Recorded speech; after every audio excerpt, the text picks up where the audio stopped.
Welcome to the Speak Your Way to Cash podcast, a podcast where we teach speakers how to land paid speaking engagements and corporate contracts. Each week, we deliver high-quality content that teaches you how to level up your speaking business. Be sure to join the Speak Your Way to Cash Facebook group after having your mind blown by this information-filled episode. Now, here's your host, Ashley Kirkwood, lawyer and professional speaker. This is the Speak Your Way to Cash podcast. Hello. Welcome to the Speak Your Way to Cash podcast. Super excited to talk to Ford Saeks today about his vast career and all of the wonderful things that he's done. And let me just tell you guys, he is in the Speaker Hall of Fame. Okay, so we are sitting amongst giants today and super excited to have him. So welcome to Speak Your Way to Cash, Ford. I'm happy to be here and happy to be here for your listeners and viewers. Absolutely. And how would you describe what you do? Well, the first question I'd tell people is, because of the content of your podcast, is what is your identity? Are you a speaker, author, trainer, consultant, coach, facilitator, influencer? Well, you could be all those things, but really what I want to answer the question by saying is I'm a business growth accelerator. So I really help people grow their business. Now, speaking, training, coaching, consulting, products, books, learning management systems, all of those things, they're just delivery methods. So while we're on a podcast talking about how you can speak your way to cash, which is huge, and I love your show, I just want you. I don't think of myself as a speaker unless, of course, it's to a meeting planner, right? You want to be known as for what you do. So I'm a business growth accelerator. That's really what I do. I help people make more money and get more leads and get more sales. Okay, awesome. And that brings a really good point. So you essentially built your business first and then went into speaking. Is that how speaking has played a role in your success? Yeah. So my role you can't drink from an empty well. There are a lot of people right now because of COVID-19 that have jumped on the bandwagon of, I'm going to be a speaker, but they don't really know what they're doing. And you have to develop your expertise first. So I was successful in business. I had 17 different companies, some more successful than others. 3 of them were, 7-figure businesses with hundreds of employees. And so I got along the way, I learned a lot about business and different channels of distribution and ways to market. Well, because of that, then people started asking me, Ashley, hey, can you come speak to our group? Can you come speak to the chamber? Can you help my brother? He started a business. And then I said, well, heck, this is a business. And so then I started to charge for it. And then I learned about Toastmasters. And then I worked for the public seminar companies. And then I worked for big speakers and helped them. And then that was the career. So I didn't start looking to be a speaker. I started with the expertise, and then people wanted to know how to monetize it. And that's really what I do now is how do you take your content, your core intellectual property, and monetize it? So long answer, but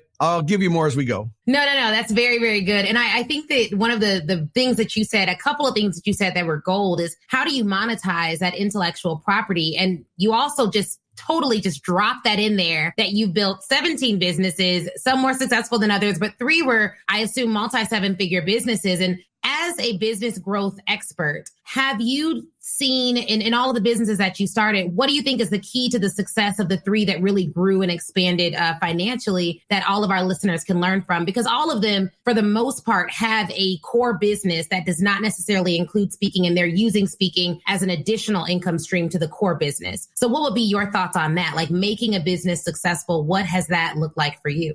All right. So 2-part question. I guarantee if you're listening or watching right now or watching the replay, you should get a notepad, mark your calendar for when this launches on her blog to go back and watch the replay, because I'm going to give you a lot of valuable information in a short period of time. All right. With that little public announcement out of the way.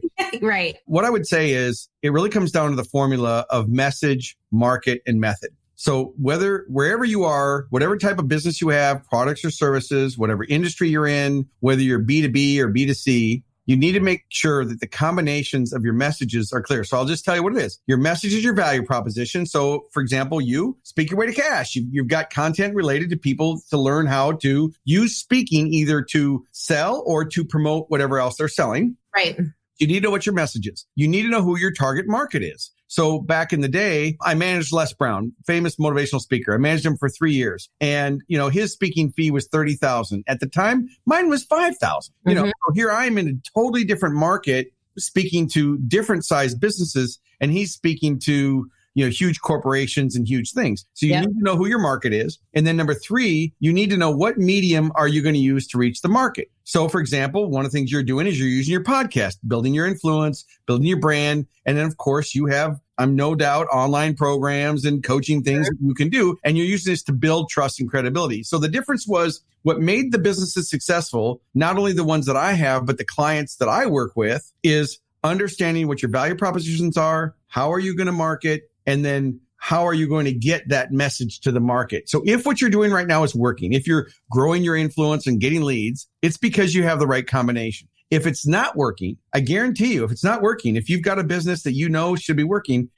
one of those 3, it's the combination. Yeah, that makes so much sense. That was so valuable. So hopefully you all took those notes. And I know for a lot of people listening, or at least some people listening, whether they will admit it or not, the message is the most challenging part for them to develop, especially when you're first starting out. And what I have seen amongst clients that we've worked with and just people as a consumer, what I see is there's some people who have too many messages. So how do you find or identify that core message? Because it's going to be that message that's going to really attract the people who you want to inevitably sell to. Well, so one of the first things I do when I work with a client is we have them do a marketing dictionary. And you want to look at, so let's just say it's a speaker, because that's what your podcast is about. If it was a speaker, I want to identify what problems do you solve that other people will pay to make go away. You can get an expert that says, hey, Ashley, I want to learn how to be a speaker. I'm an expert on solar eclipses. Well, okay, great. You're an expert, but you got an audience of 2, like NASA. And that's not a real big market. So you want to start with really understanding, what's your core competency? How does your market want to consume it?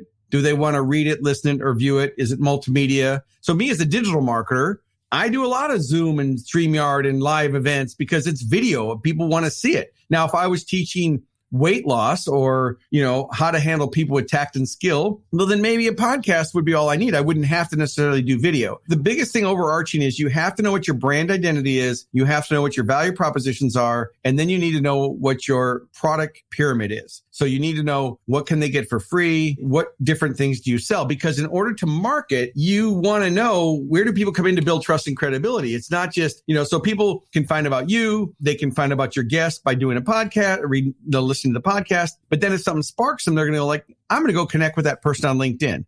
People can do, or I'm going to go look at that website, or I'm going to go download their book, or I'm going to go buy their book, or I'm going to attend an event. So it's a lot more. But the biggest thing is the biggest answer, and I'll summarize, you've got to know why should someone pay you? And unfortunately, there are a lot of speakers right now because the barrier to entry is so low. You can just say I'm a speaker and, great. And worse, Ashley, there's a lot of speakers that were really great on the platform that are failing miserably with virtual because they're so used to the energy from the group. Like right now, I can just see you. I don't know if there's 10,000 people or 2,000 people or how many people are going to watch it. Right. So we have to use our own energy. I can't feed off the energy of the group. Yep, exactly. That's a really good point. I love what you said about narrowing down why people should pay you, because right now there are a lot of, in the very beginning of the pandemic, my experience was companies were very tight. They were like, okay, Ashley, actually, in fact, every single contract that we had out, they paused it. They didn't say we were going to cancel, but they paused it. And so for the months of late February or March, when the US things hit up with the pandemic, they just paused. They were like, okay, let's figure out what's going on. We had a lot of college clients and some corporate clients. And what I saw in Q3 was they realized, okay, this is not going away. And all the value of those contracts actually doubled, but because they hadn't done anything for the rest of the year. And there were so many people who stopped talking to their clients because they felt like what they had wasn't valuable in the pandemic, that they stopped marketing. Whereas the people who kept going and my clients that kept going actually experienced, oh my gosh, we're landing larger contracts than we'd ever landed before. And people are quickly trying to spend the funds before the end of the year. So I think that knowing your message and knowing why people should pay you and knowing that you can provide a transformation, even in the state of the world right now, is so absolutely critical. So you work with a lot of business owners that are speakers and otherwise. What have you seen has made those that are still successful even now successful because the world is very different and the way people buy is different. And I think the buying decision-making process is a little bit different than what we've experienced in the past. All of those things are exactly correct. The world's definitely changed. The way people have changed, or the way people make buying decisions. We've got 5 different generations in the marketplace, or more if you want to, millennials, Gen X, Gen Y, traditionalists, boomers, the connected generation, Gen Z. Don't get caught up in the labels. The bottom line is the way people communicate and the way each generation makes decisions are different. So it's not just, you've got the economic and obviously the political stuff that's going on right now and will be going on for a while. And you've got COVID and you've got all this disruption. But at the end of the day, money has to move. So people still need training. People still need experts. People still want voices. I mean, it's like if you go back and you look at history and then, when radio came out, they thought there wouldn't be live theater. When TV came out, they thought it was going to kill radio. When the internet came out, they thought no one would watch TV anymore. And then, I mean, yeah, it does change, but there's still ways to connect. So I would say that the most successful people, I don't want to use the word pivot because again, it's overused right now, but they really take a fresh look. They reboot, reframe, refocus, and rethink their business model and look for how can I add value and make a profit. I don't believe there's any such thing as a money problem. There's not a money problem out there. It's a value problem. If you want to make more money, ask yourself, how can I add more value? How can I add more value? And it depends on the delivery method, of course. Speaking is one way, or virtual events or virtual summits or video training or whatever it is that you all might do. The key is really, though, if you're not adding value, it doesn't matter. And then you have to ask yourself, okay, how can I add value? What's the best way? So one of the things that I've done is I've done sponsored events. So now I'm reaching out to vendors and my clients where I'm now doing programs for their clients. So for example, banks, I just did a thing for Mission Valley Bank and you guys, it's public. You can Google it and go look it up. But at Mission Valley Bank, I sold 3 sponsored events and it was timely and topical and relevant for their commercial customers. So I retitled my programs, I rebooted everything, created a new demo video, and then reached out to my contacts and said, hey, right now I know you want to engage your commercial customers. Why not just sponsor me and I'll do everything? And instead of them trying to, put a promotion out for the lowest interest rate or new home loan, instead now they're promoting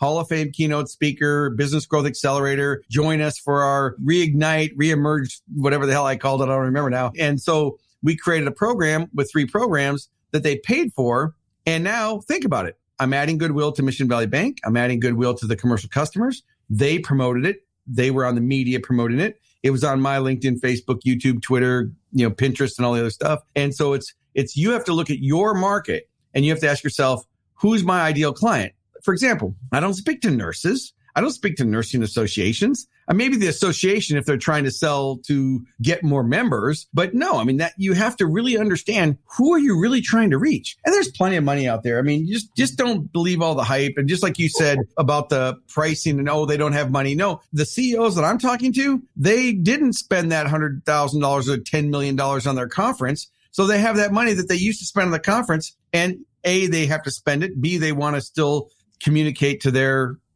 core clients or distribution network. Yeah. Okay. So I love what you said. And I don't even know if people caught the gem that you just dropped. But one of the things that we talk about is inviting people to see you in your element as opposed to you doing the email blast, all that type of stuff. Because I think when you're selling on a higher level, 5-6-figure corporate speaking packages, they need to really see you in your element. And so I love what you said because there's a double benefit. You get your speeches sponsored, but you're speaking to a group of individuals who could each in their own right be your ideal client as well. So it's so simple. Exactly. It's so beautiful. We just did a sponsored event with Smith AI, the receptionist service that I use, where I came and talked to all of their customers and also my customers about how to land these 5- and 6-figure corporate speaking contracts. Now I have 150 new people added to my list. They look great. I talk about how I use their service. It works really well. So for people listening, there may be businesses that you're already giving your money to or utilizing their products or services that would be ideal for a partnership, especially if you're an entrepreneur and you target entrepreneurs. So every tech system that I use is going to hear from me. And if I'm giving my money somewhere, also look for, just as a business tip, because I also own a law firm, intellectual property, make sure that if you're doing business with someone or you're buying their product and you can serve that particular company, you're seeing if they need your services. As a trademark lawyer, when I buy something and realize there's no trademark, that's an opportunity for me. And so you want to make sure that you're not missing any of that. But for people who are listening, who are like, oh my gosh, I would love to work with the bank. I would love to do what Ford just mentioned about sponsored events, how do I even reach out to them? Were you reaching out to them via email? Did you send something in the mail? Did you have any strategy to that piece of it as well? So it's a two-part thing. First, I would say, grab a pen and write down this URL, talkwithford.com. Now, let's peel the curtains back. Because we're talking about speaking, I'm on Ashley's podcast. She asked a question. It's relevant for me to seed the listening audience to say, hey, those of you that want to meet with me one-on-one for a pre-call, you can go to Talk with Ford and talkwithford.com and you can get on my schedule. Okay. Now it's a short call. It's 30 minutes or less, but it gives you a chance to answer some questions beyond what I can answer in this podcast or in this live stream event too, because it's a deeper question, right? So as far as marketing is concerned, you have to first identify, you have to, get interest and build trust and credibility. So most of those people are either, thank you very much. Most of those people are either they're connected with me on LinkedIn. And what I do, so let's just say, I'm just going to use your company. I don't even know who Smith AI is. I'm just going to use their company, right? So if I wanted to connect with them, the first thing I would do is I'd Google them. I'd look at their website. I'd look at their About Us page. I'd find out who the key, if they have a board of directors or if they have a leadership team, then I would go to LinkedIn and I would connect with them. I don't send a cloudy message salesy. I literally don't. Sometimes I don't even send a message. I just connect with them. But here's the secret sauce. If I want to go to Smith AI and I want to get to the CEO, I'm not going to reach out to the CEO. I'm going to look at the receptionist, the shipping clerk. I'm going to go low level first and connect with people that barely ever get connections. And they're so excited that when they get a connection, and then I'm going to wait till I have 2 or 3 connections at that company. Then I'm going to go back and try to connect to the CEO. And then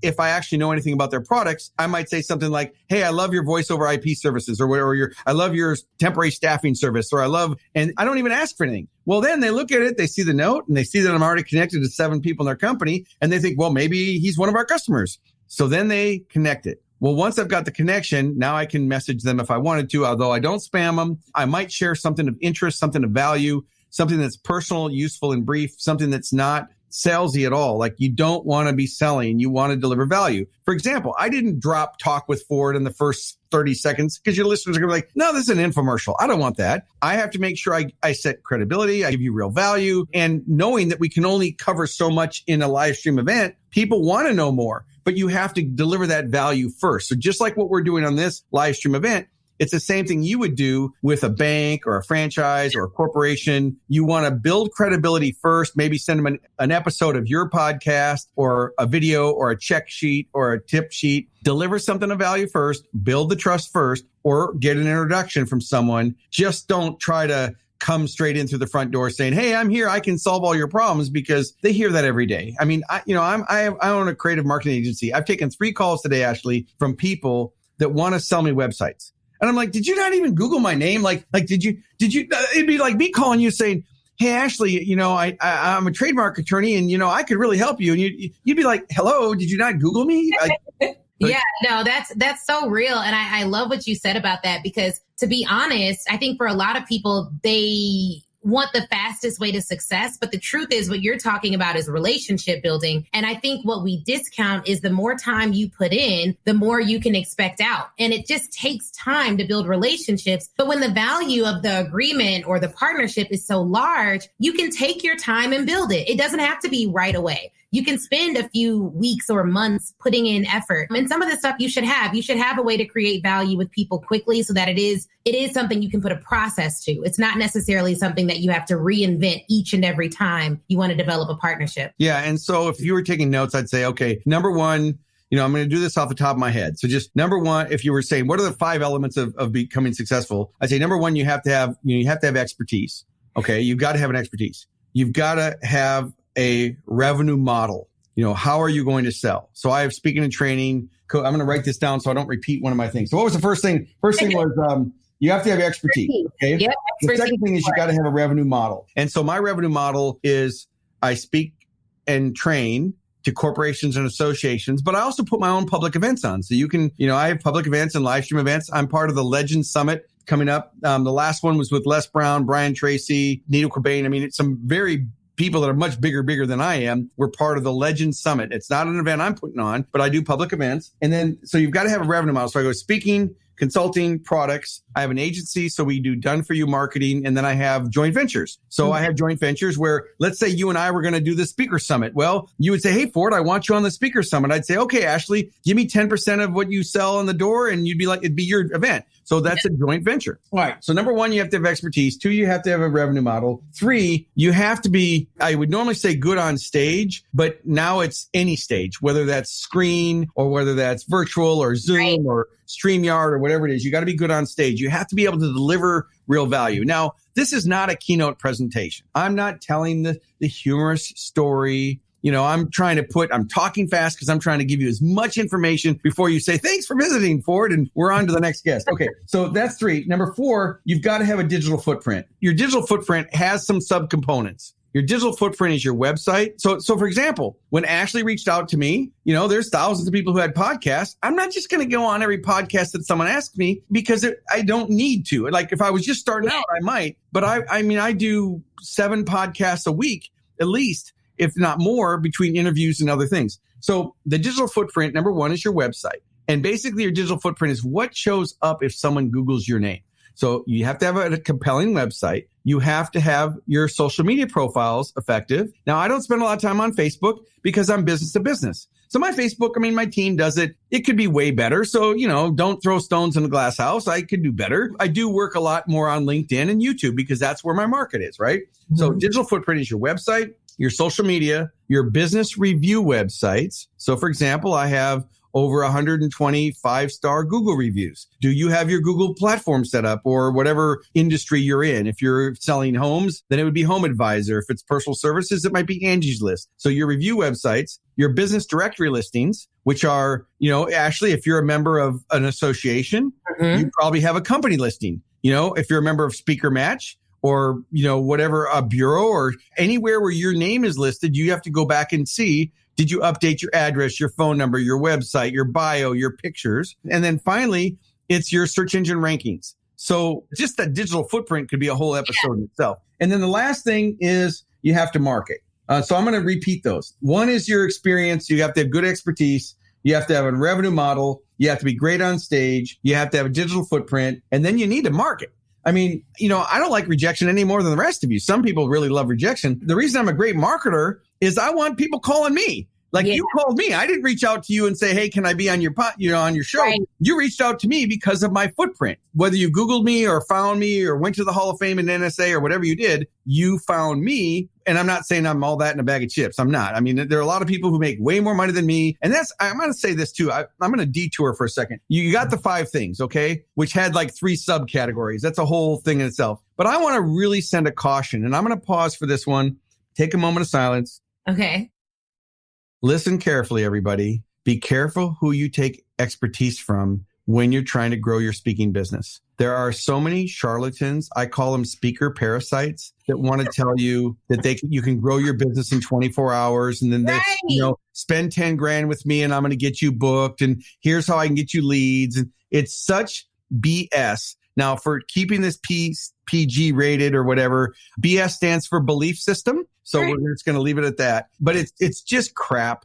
It's just not true. Like Ashley said, if you're going to grow your business, this is a business. Is it a hobby or a business? And if you want to grow a business, grow your business. But I will tell you, don't drink the Kool-Aid from the people who don't know. Make sure you're listening to the advice from someone who's actually been there and done that. And again, you can vet me easy. Google my name and you'll clearly be able to see all the hundreds of brands I've worked with that I'm the real deal. But there are so many people who, because of the internet, because it's so easy to the low barrier to entry, that say, they go and they go to a seminar and they say, I'm going to create a product, and they go home and, learn how to build your speaking career in 3 hours. Well, they're just regurgitating what somebody else did, or it's like the people on YouTube that stand in front of the Ferrari and they do the tour. Now, I'm not saying some of those guys haven't, because I know some of them and some of them are really successful and they're really sharp, but there are so many other posers that are just not even real. So the key point takeaway is... I think the key point may even be that even the people in front of the Ferraris likely didn't do it in 24 hours. And I think they didn't.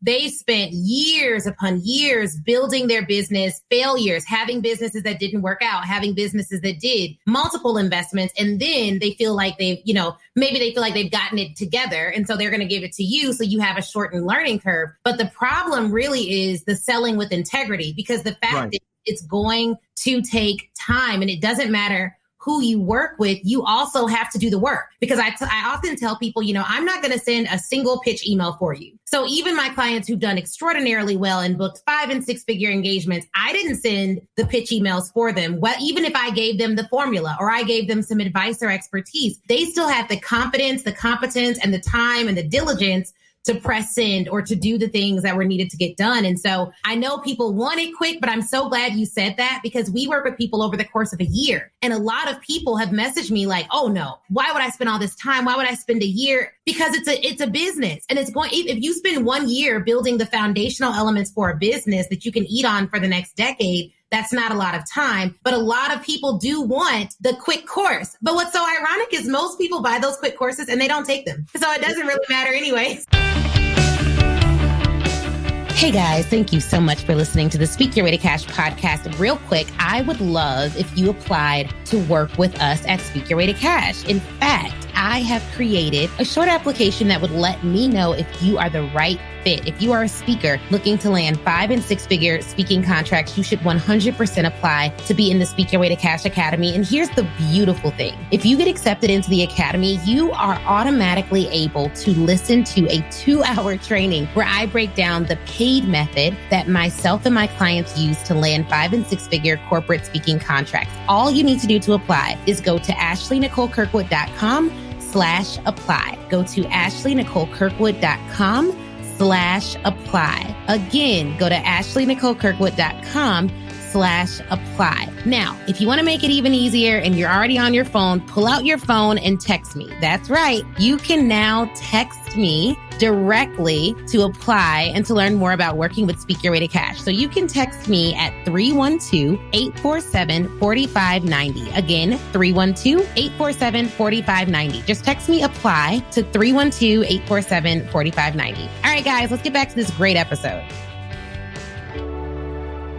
Well, and here's the other thing, I'll just give you a couple examples on that. So it's public knowledge. My speaking fee for a keynote is $25,000. I don't get that necessarily for live streams. Some live streams I have, some I haven't. I want to eat like everybody else. I want to work and do this. But what I would tell you is, I didn't like tell a whole signature story, but the real quick version is kid from the projects in North Minneapolis, 9th grade education, worked a bunch of different jobs, invented a product. Then I invented a couple more products. And that led to my business career. So that's like the short story of how I got there. Now, along the way, I sold a lot of different products: childcare, healthcare, automotive, service businesses. There's no better business than the information business. Yeah. People will pay more for information than they will for anything. I mean, I used to make $1.75 an hour. Okay, handing out change at a video arcade. You remember you're probably too young, Ashley, but there used to be these rooms where you could go to and they'd have video games and you actually had to put a quarter into it. There was no Nintendo or Sega or Xbox. Anyway, so I actually, to get paid what I get paid, it's interesting because I've had people say to me,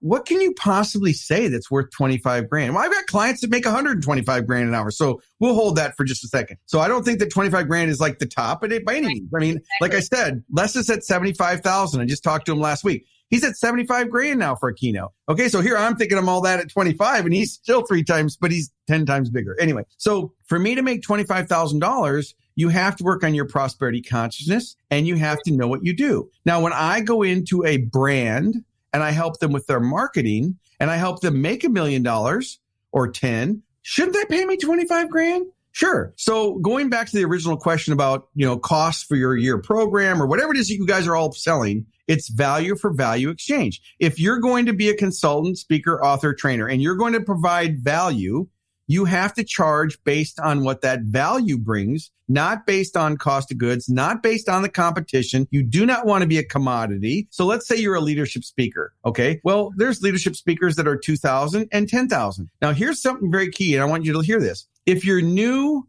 to the speaking business, but you've been a leader of a CEO or a big company, that transition can be pretty easy, and you can warrant a higher fee. Yes. Because you actually but there are people who teach speakers, if you're new, charge $1,500 and then go to 25 and then go to 5. But that's not true. Well, you know what? Let me just say this, because I feel like, how many years have you been in the business? 20, 35. 35. Okay. I want you all to hear this from Ford. He has 35 years of experience, and he just said something that I have been preaching to you all from the very beginning. Okay, so maybe you will believe it, because a lot of speaking coaches teach what I think is error, that you have to start from the bottom and work your way up to the top. But a lot of the people that I work with, especially women of colors with advanced degrees, should absolutely start at the top and help someone else up from the bottom, because you already have a PhD. I've worked with people who've written over 150 articles for Forbes. They have their doctorate in it. They have a framework. They know their expertise. There's no issue of competence. There's just an issue of getting bad advice and then implementing it. So you do not have to do that. You absolutely can start at the top. And it's often an issue of packaging, because what you said is value. So if you are, and I'm like putting on my lawyer hat, right? Like, if you are someone who has developed a training that every single person in an organization can get value from, you could sell that one training for $50,000 to $75,000 per year, license it out, update it annually, and you could sell that same training to every single large corporation across America. You can at least position it as such. So there's so many different ways to package that expertise and knowledge. And it's not based on how many years you've been speaking technically.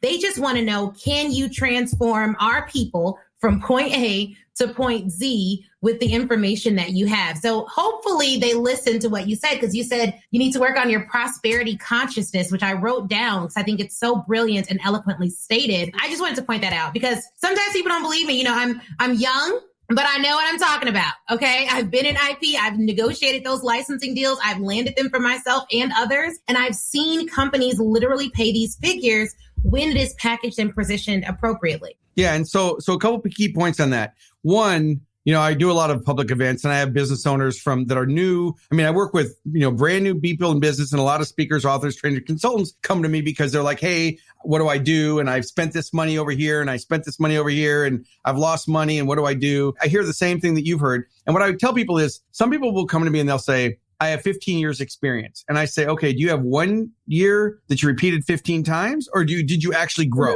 Yeah. Okay? Did you actually grow your expertise? Just because you've done a job for 20 years or 10 years doesn't mean you have the expertise. What I would tell those people, so let's go through the two. If you're new, get good on the platform, go speak at the chamber, do it for free, get on a bunch of podcasts. If you're new and you want to practice your presentation skills, you want to learn how to answer questions on the media. Like, you need to make sure there's two sides of this. You've got to be able to present your content in a professional manner with humor and stories and slides or whatever you do. Now, that's the one half. The other side is the business side. You got to look at who's going to pay me and why should they pay me and how much should they pay me? And it has to be value for value. I mean, think about it. If you're a leadership speaker, and I'm just using leadership generically, if you're going to go into an organization and show them how to lead, let's do one even more obvious. Let's say you're someone who wants to help people with sales and marketing, and you say, okay, Ashley, I'm going to come in and help you. It's $750. Well, there's a credibility issue, because I'd be like, what's wrong with this product? Like, why would I hire you when you haven't even learned how to sell your own services at a premium price? Exactly.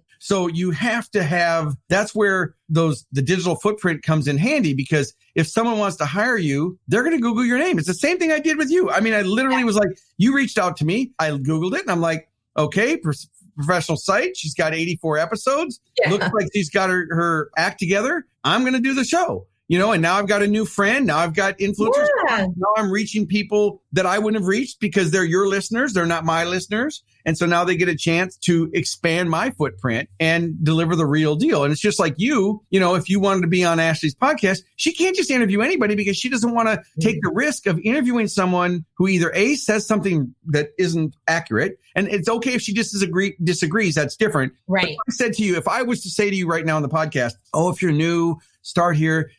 I would want her to respect her group and say, hey, Ford, I really don't agree with that. And here's why. And I know she would do that, everybody. So let's pause for a second and make sure you understand what we just went through in this fire hose. First, if you've already got the value, it's really the packaging. And that's something that I help you with. Some Ashley can help you with. you go to whatever works best for you. There's other people who can help you, but just know you've got to have your brand, your identity, your digital footprint to look like $1 million if you want to make $1 million.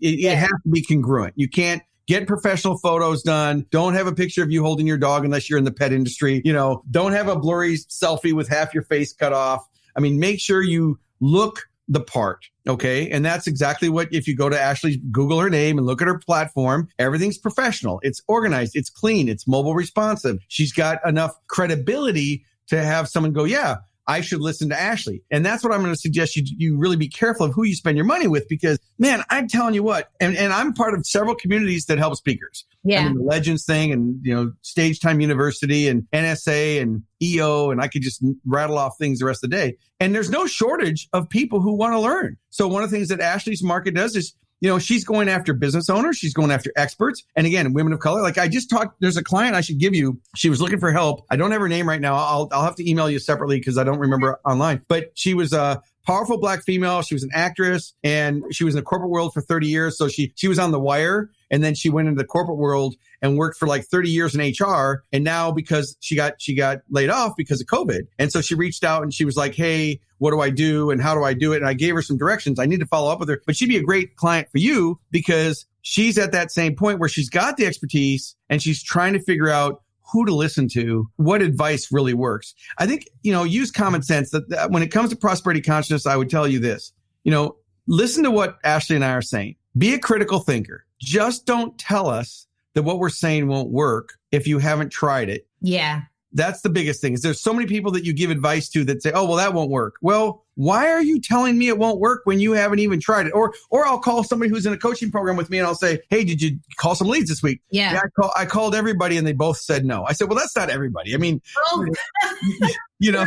I totally understand that. Or let's say you do your website and you show it like I'll tell you, I'm a copywriter and my wife is a Pilates instructor and certified trainer. And, when I write copy, she's way more educated than I am. She's got degrees in English and I don't have any of that stuff. Like someone told me one day, Ashley, I had a hanging participle in a sentence. And I was like checking my nose for boogers. Like, I don't know what a hanging participle is. And so I showed my sales letter to my wife and she redlined it and just, this doesn't make sense.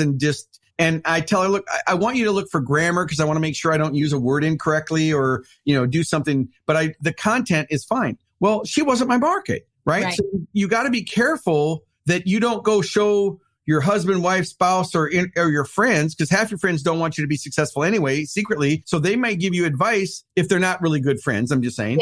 Yeah. They may give you advice, and then all of a sudden you think you're going left, and then you're going right, and then you end up at the end of the day going, I don't know what I'm doing. It's because you're not listening to the right advice, and you're not being a critical thinker. So what I want you to be a critical thinker is, if what we're saying makes sense, test it, and you'll see that what we're saying is the real deal. It really does work. But we're responsible to you, not for you. So as a listener or viewer, we'll give you the information. You still have to follow through. So I've got multiple trademarks and multiple patents. And Ashley, it was interesting because I've spent over 7 figures on this kind of stuff. Now that I've done it so much, I've been in so many meetings, boardrooms and board meetings, where people will say, where'd you get your law degree? And I'm like, well, I don't have one, but I've certainly spent enough. And I've lost enough money and I've lost enough cases that I found out what to do and what not to do. But my point is, it was interesting. And one of the things I learned about patents and trademarks was it just gives you the right to fight. It wasn't just, oh, I've got a patent, I'm protected. It was, oh, that gives you a chance to argue. And that was a real eye opener for me. As you well know, in trademarks you can still win, but it's not just a magic bullet.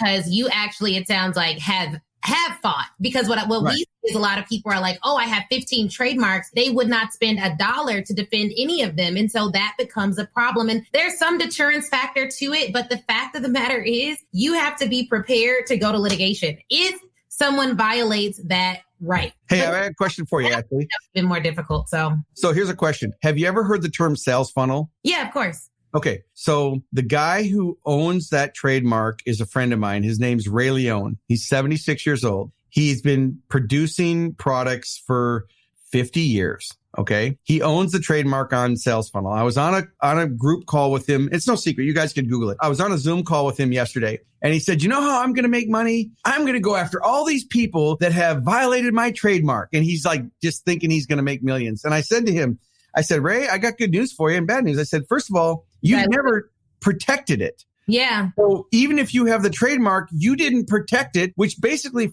and I said to everybody, which I will say now, nothing that I have said today is legal advice. This is for educational and informational purposes only. I am not an attorney or play one on TV. Go to Ashley if you have legal advice. But what I told him was, you didn't fight for it or protect it, and you can't prove that you did. And therefore you forfeited your right to try to go after all these people just because they use sales funnel. He was going to go after Russell Brunson and Tony Robbins and all this. I said, they're going to laugh you out of the freaking room. Anyway, I don't know if that's right, but that's what I told him. You just have to be careful, guys, because like what he's talking about is dilution. So like, essentially, if I put on my website, you can Google me. Google, you know what I mean? Like that literally has become synonymous with search. Right. It doesn't necessarily, it's not a brand identifier anymore. And so with what's happened with sales funnel, possibly just for educational purposes, right, is like I could say, oh, I have a sales funnel. Every single marketing person out there utilizes the term sales funnel. That's right. Not to be a brand identifier, but to say, look, you're going to buy this, then this is going to happen, then that's going to happen. It's just to describe a process by which a consumer buys your products. 100%. It's not necessarily a brand identifier. So you have to be careful.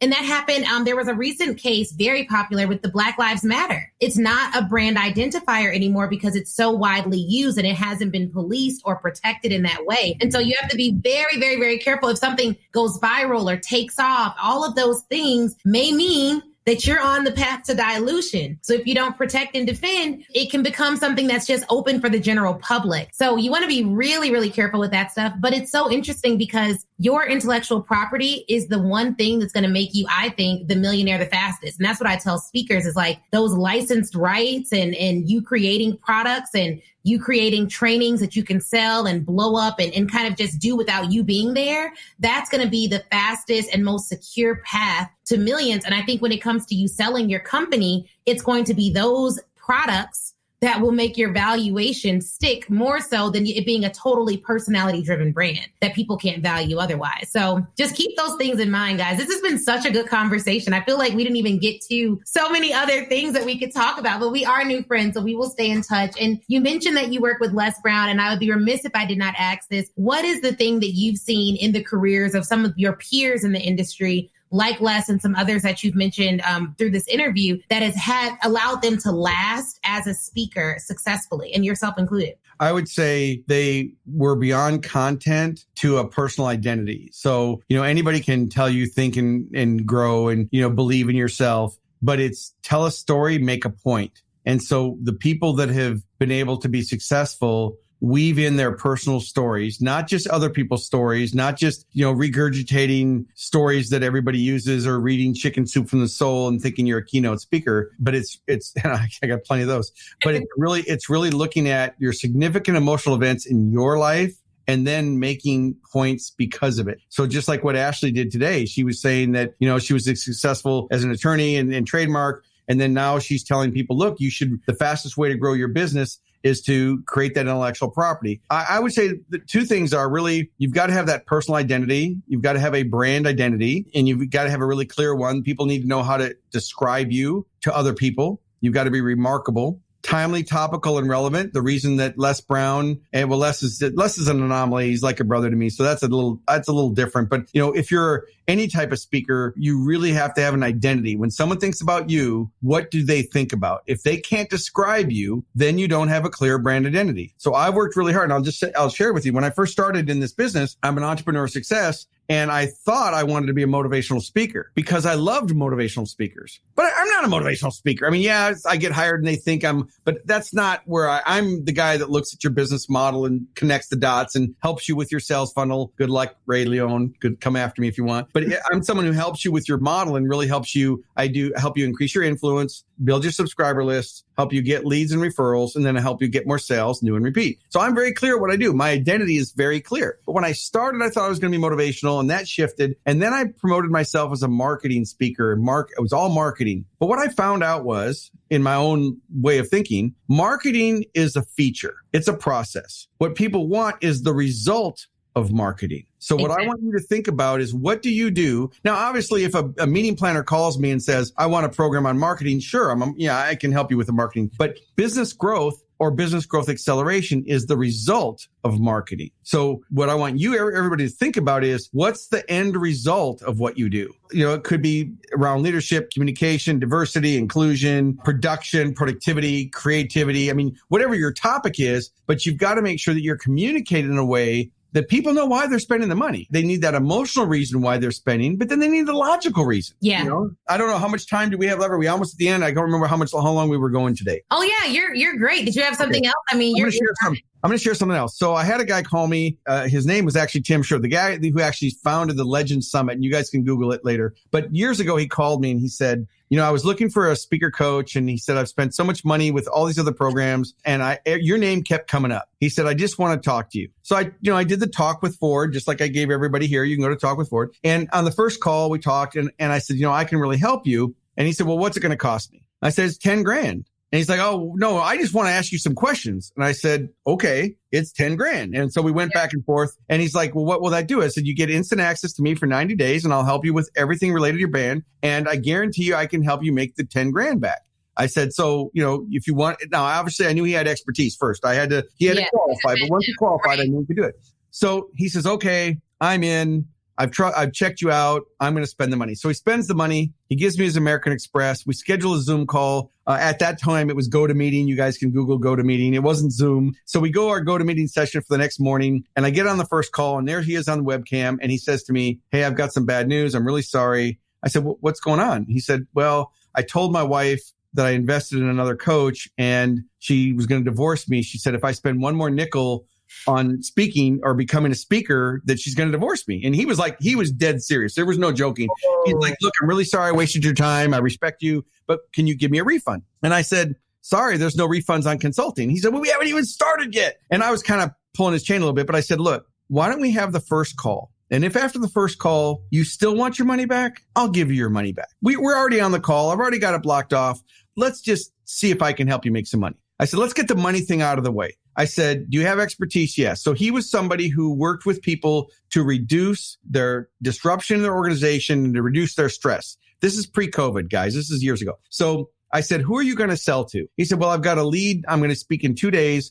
The CEO of a manufacturing company, they just got bought out and there's a lot of people that are worried they're going to lose their jobs and there's new people coming in and there's a lot of disruption and I'm going to go in and help him reduce that friction. I said, okay, great. What are you going to do? He said, I'm going to do a 1-day training for $5,000. And I said, that won't work. His first comment to me was, is that too expensive? And I said, look, I ran a manufacturing company. First of all, they're not going to shut their whole company down to go to an all-day training. I said, this doesn't even make sense. So I'm going to fast forward for the purposes of this live stream. For the next hour, I spent time with him on prospecting questions, value propositions. I taught him how the value is of turnover. Like, what does it cost if an employee leaves a company?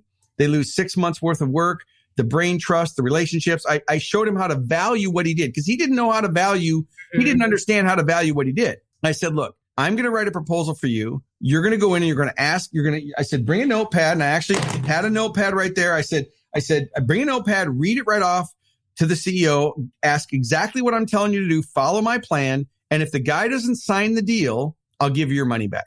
And he goes, really? And I said, yeah. I said, so what are you going to sell for? And I said, well, I want you to do a $15,000 45-minute kickoff. Bring everybody in the room and do a motivate, because he was a motivational speaker and he was helping people. I said, so do a 45-minute for $15,000. And then because he had 2 small kids and didn't want to travel, I said, tell him you'll come by 2 hours a month for 6 months, and it's $7,500 a month. So it's $15,000 up front, $7,500 a month for 6 months. That's the contract. And tell them that the reason you have to do that is you have to diagnose before you prescribe, and you have to get to know them. And maybe the 2 hours will spent with executive coaching. Maybe the 2 hours will be spent doing a workshop or customer. Like, you don't know yet, but they need to invest in solving the problem. And what you're saying is, and what this is so many good things. You can't solve a problem. And this is the truth that I think speakers are scared to say to clients because they think the client will run away. But I literally say this to clients all the time. I can't solve the problem that you want. I can't create the vision that you have for your company in 45 minutes. And it doesn't matter what you pay me for that 45 minutes. It is going to take me time. And so we have to have a long-term arrangement. And when COVID hit, we stopped working with clients that only wanted one-time solutions. If you want a quick fix to your problem, then this is not it. What this is a long-term solution to an ever-growing problem, and that involves a long-term commitment from you financially and time. Every problem involves two parts. You got to invest time to fix it, and you got to invest money to fix it. And depending on how much time you can have fixing it, that's going to determine how much money you're going to have to put down. Less time, more money. More time, maybe you could do less money because you can go the slow route. You can have books and everything else. But what I will say to every speaker listening, this is something every speaker listening can take from what Ford just said. Never, and you've heard me say this before, but now that someone with 35 years of experience has said it, you will believe it. Never go in with the one-off engagement. It does not make sense. On that call with your client, you need to be diagnosing and co-creating vision with them such that after that call, they can't Google and find anyone else that can do what you've created with them on that first call. Don't go in as just a leadership speaker. Co-create vision. You don't want them getting off that call like, okay, this is what they said they'll do. We're going to just Google up something. They said I should do this. I'm just going to Google that book and read that and give it to, no. If that is what your clients are doing after your call, you have not given them a strong enough value proposition for why they should hire you versus anyone else. So I love what you said. I think that people should know that $5,000 is not a lot of money for a person to invest in anything, especially on a corporate level. Get that out of your mind. I almost want to forward because I love what you said, but one thing I see a lot, and maybe you see this too, and this is particularly problematic in the DEI space. So many DEI speakers are being literally robbed by corporations who are paying them these little bitty, like $2,000 to address the biggest elephant since dawn. It's crazy because one, the topic isn't even fun. I have done topics that have been tangential to DEI and I'm never like, oh, implicit bias. This is the day. Like no one wakes up wanting to have these really deep-rooted, systematic conversations about race, but it's a need. And so if you're someone who is skilled at helping companies get through those types of issues, they have to pay for that because it is such an important thing. I think we should do something for DEI speakers because I feel like they get it the worst, but I love what you're talking about. And so many gems in what you said. I'm so glad you shared that story. That was brilliant. And you have to tell us. So it sounds like it went well for the guy. So here's what happened. So he calls me up that day and he said, oh my God, I got through 6 of the 16 questions. The CEO was almost in tears. And I said, here's how I can help you solve it. He signed the contract and wrote him a $25,000 check. And so it was a $60,000 deal. They gave him a $25,000 check up front. And then he went on to do business. Now, you can Google my name and Google you can find a video testimonial from him that was non-solicited that, he left for me. But the reason I share that story, and that I got 100 stories like that, is prior to working with me, his vision was so small. He had so much bad information. And, so he spent the 10 grand and all he was focused on was the 10 grand he spent. Right. I said, look, you're not thinking about this correctly. And I'm just going to piggyback on one thing that Ashley said. When Ashley said, don't go in with anything one time off, here's where you have contrast. I don't mind giving somebody the one time off, but I'm going to say to them this. I'm going to say, look, here's what you asked me for. You want me to do it one and done? Fine. I'll come in. It's 25 grand. I'll do the keynote. I'll hit and run. That's fine. But if you really want a transformation, exactly, I'll give them what they want, because sometimes if you don't give them what they want, they feel right. And so that's the only caveat I would say to give them what they want, and also be prepared to walk away. I know as a coach and as an attorney, you've had to do this with I've had coaching clients. I had a preview call with a billionaire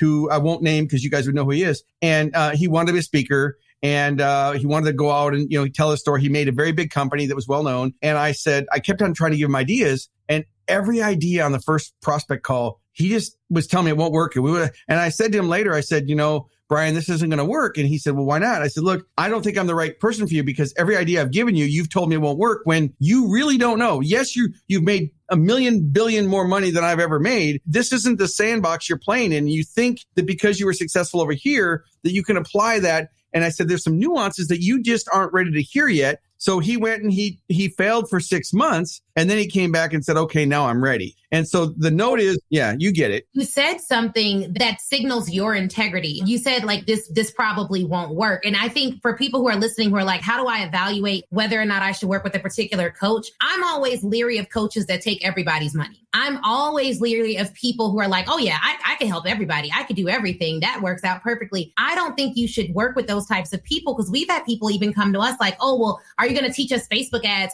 as a part of your program? And I'm like, no, I'm not. Right. I want to be very clear. I am not going to teach you that. And so if that's what you want, this isn't the best fit. I've also referred people, but when you all are evaluating, because I know everyone's so hyped, they're like, okay, now I'm going to research coaches. I'm going to look up Ashley and Ford and I'm going to figure out. Do it. Yeah, like you should do it. But like you should, I think one of the things that is critical, even if you don't work with either of us ever, is like, is this person going to lie to me and say they can help me when they can't? And you want to be really careful about people who ask no questions. So if working with them is just like you sign up, you pay the money, but they don't ask you any questions, you can't reach them for questions, they're not digging at all, that could be another sign so that you don't waste your money. Because it breaks my heart when people are like, oh, I've spent all this money with, and literally, I've had people spend money with celebrities that all would know. And then they come to me and it's their first time hearing things like, you could start off with a $50,000 or $60,000 proposal. You can go in with a 6-figure offer. This is how you're going to like not waste time pitching people who don't have money. And they're like, oh, but I thought I had to do it for free. Or I thought, and it's just, it blows my mind. It's not necessarily about the celebrity of it. So really consider that, guys, because guess what? Jeff Bezos, amazing, brilliant businessman,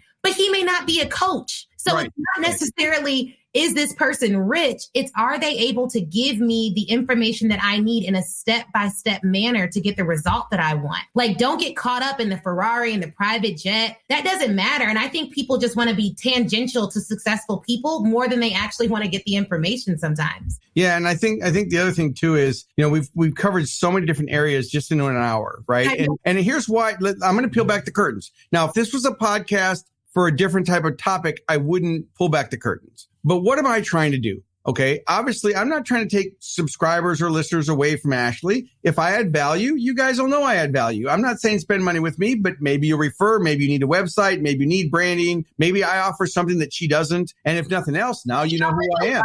Stuff that I don't like, all that digital marketing. Do not come to me saying, can I build your website and fix your funnel? No. That's what you would come to me for. So keep in mind, part of what I had to do today was, one, Ashley doesn't know me. This is the first time that we've actually even talked, was today on her show. Obviously, we vetted each other, but that was it. We didn't have a pre-call.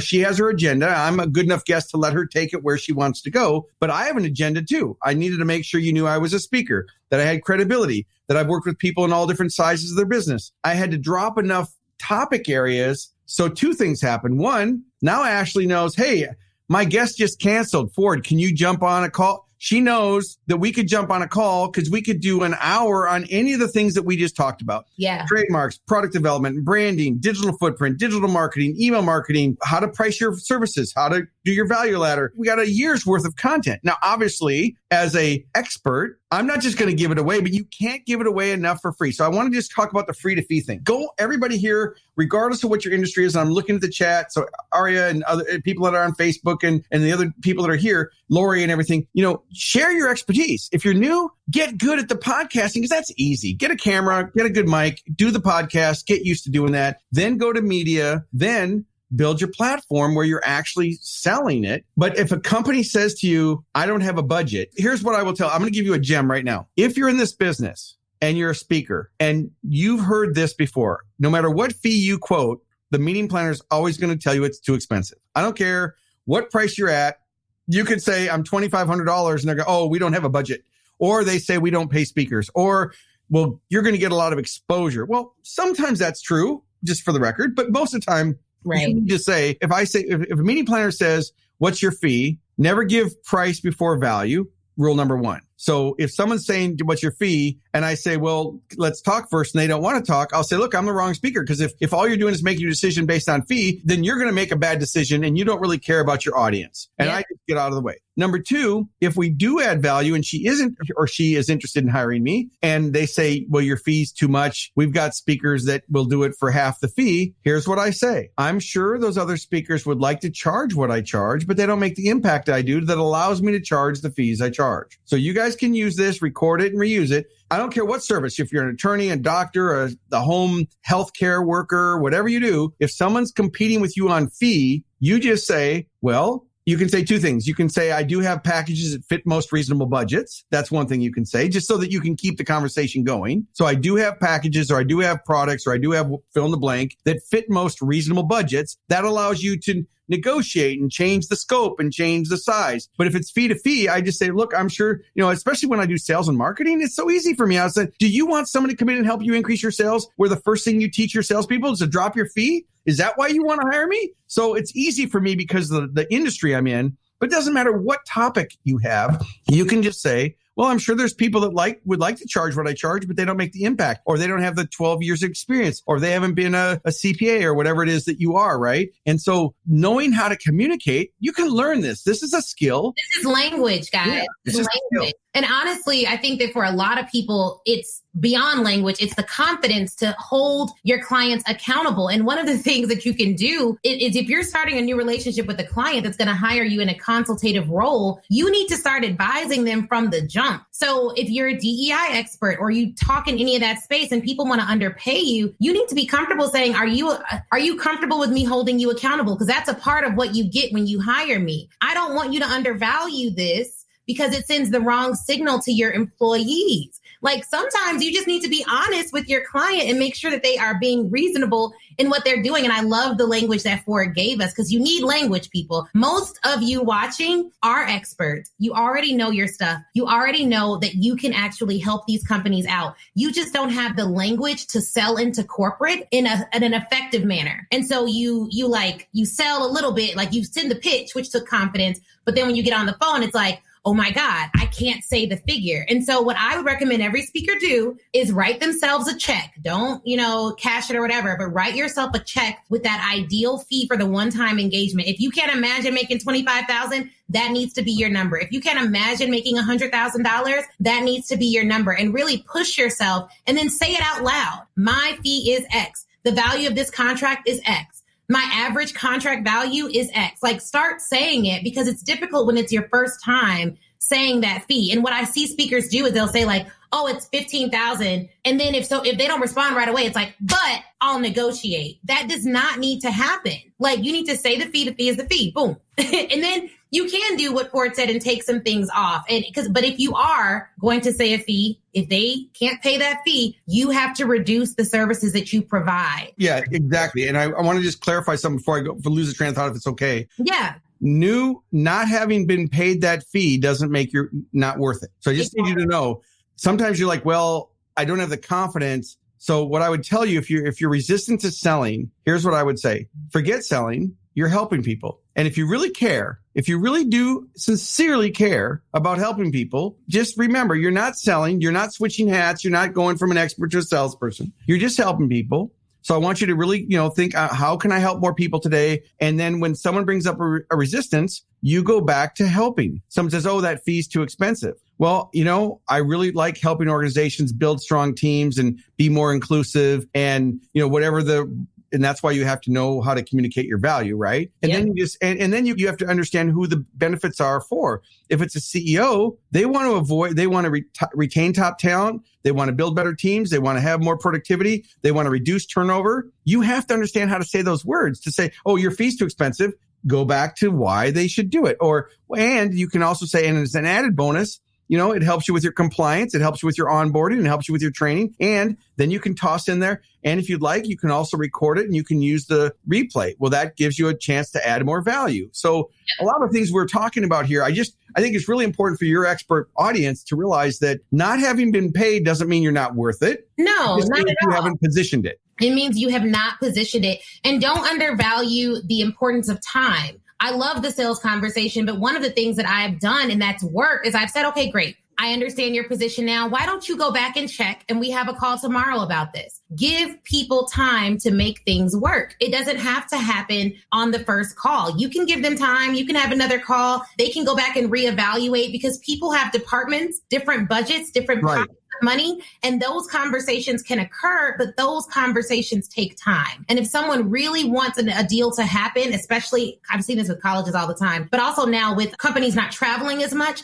we've been able to dip into travel budgets to come out and do really good work for organizations and companies. So don't undervalue the time. You don't have to undersell yourself as your first response. That's the thing. And what Ford said is 100% true. Just because you haven't gotten it yet doesn't mean that's not the price, doesn't mean that's not worth it. Yeah. So you can listen to this again. I'll keep this video up. People are like, I have to hop off, but I want to hear the rest. No. Okay. So we're basically done now. I'm going to let Ford tell you all where to find him, and we will do, we'll have to do something else for it. We'll talk offline about what else we can do. Well, you got the link to schedule me again. So if you want to schedule something, just go schedule it and I'll jump on with you, because I love helping people with this expertise. I love helping them take their expertise and monetize it. What I would say to everybody is connect with me on LinkedIn. Just go to LinkedIn, Google my name, connect with me on LinkedIn, and you can say, hey, I was on the show with Ashley or whatever. And if you don't, I'm pretty selective. I'll look to make sure it's not a fake profile or anything, but just connect with me on LinkedIn. If you want to actually talk to me, talkwithford.com. It's not public, so I always know anybody who uses that was either on a podcast or at one of my public events.